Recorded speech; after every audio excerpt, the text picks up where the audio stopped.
Welcome to another episode of Fight Game Chronicles. I am James Lynch. He is Kevin Mabanga. Kevin, what's up, man? How are you? I'm good, brother. Happy holidays to you, my friend. Happy holidays to our producer, Taylor, and the rest of the team. And we're here. And all of our audience as well, too. Thanks so much Correct. for watching. If you're catching this, we got a lot to get into as we do every week, but let's start first with boxing. Canelo Alvarez getting the win over Callum Smith. Height and reach, what? It didn't seem to matter. Canelo Alvarez putting on a really good performance here. What was your biggest takeaway from this fight? Because I thought Canelo did exactly what he needed to do to get the job done. Several things I took away from that fight. The first thing I took away from that fight is that this guy seems to be a machine or something, man, because every punch that Callum threw at him, he just kind of and slips everything, moves everything. And even when he gets hit, it doesn't look like it even affects him by any of these guys. Size does not matter for a guy like that, like we've said before. And, I'm starting to think, man, I'm starting to really think that the Mexican meat really is good out there, bro, because he's carrying the weight and he's knocking guys out and he's not getting hurt. And his body looked great. He didn't drop around.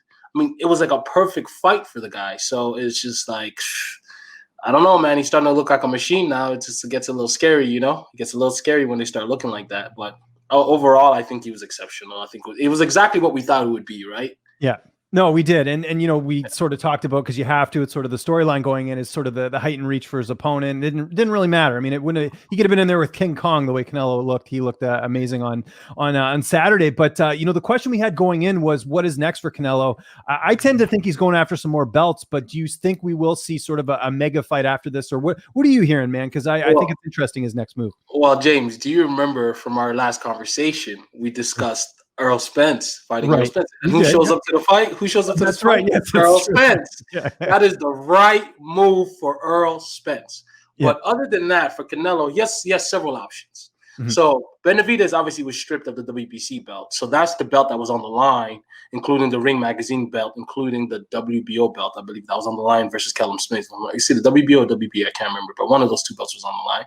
So now he is the WBC, the WBA, and Ring Magazine lineal champion, which means he's the true champion at 168 because he beat the man that beat the man that beat the man, right? So now you have the IBF belt with Caleb Plant. You have the WBO or WBA. Taylor, double check if it's the WBO. I think that has Billy Joe Saunders with that belt. So there's two guys in his weight that have the belts that if he wants to become the undisputed and unify all those belts, his only two options are Caleb Plant or Billy Joe Saunders first or Caleb Plant second. Whichever order he wants to put them in, it's up to him. And he controls that too. That's another thing that's really good for Canelo now. Canelo controls his whole destiny. There's no promoter, there's no managers telling him what to do, when to do it. It's him and his team. And they control the full everything. So you're going to see Canelo fight more often. You're going to see Canelo fight the guys he wants to fight. Because what's always been stopping Canelo from getting those type of fights was the people that were negotiating and talking for him. Now he talks for himself. Mm-hmm. So you can look out for one of those two guys to fight him this year. I think he will unify those. Yeah. So Billy Joe is the WBO champion. Yes, mm-hmm. And then the WBA is what they fought for this weekend with Callum Smith.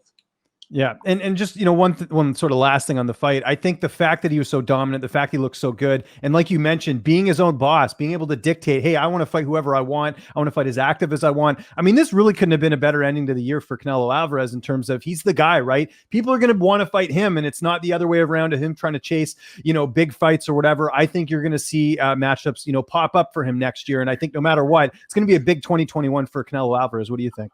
I agree 100%. And the fact that he was able to squeeze this fight in at the end of the year, exactly, yeah, instead of moving it up to January, it just gives him perfect time. Canelo only wants to fight on 2 dates. It's mm-hmm. May and it's September. May for Cinco de Mayo and September for Mexican Independence Day, I believe, if I'm not mistaken. So those are the only 2 dates that matter to that guy. So what he did is he off-balanced it to make sure that he still gets his May date and gets a September date. Brilliant move. So, finish out the year strong. Get a title under your belt and then under your waist, and then move forward from there.